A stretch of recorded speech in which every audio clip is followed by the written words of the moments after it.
Gli invisibili sono venuti a portare la lettera al sindaco di Jesolo, visto che abbiamo provato a prendere appuntamento, ma deve ancora darcelo. 15 giorni fa hanno avuto un incontro via internet con il sindaco di Cavallino Treporti, Roberta Nesto. Ora si sono presentate al comune di Jesolo con una lettera che è una richiesta d'aiuto indirizzata al sindaco Valerio Zoggia. Ellen Grendene, Idana Vignotto, Giulia Laratro sono qui a nome di un gruppo che da mesi le sta tentando tutte per cessare di essere lavoratori invisibili, come si sono autodefiniti. Invisibili perché sono senza occupazione a causa del Covid, ma anche e soprattutto senza alcun genere d'aiuto da un anno. E sono migliaia, soprattutto nel veneziano, dove il turismo la fa da padrone.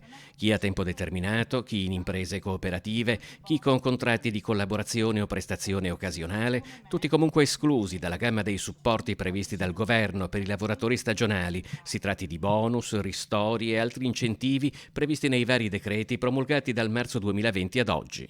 Siamo appena uscite dal municipio di Jesolo, abbiamo avuto un incontro con la segreteria del sindaco che ci ha dato un appuntamento per domani mattina alle 11, appuntamento per consegnare la lettera a sostegno dei lavoratori invisibili.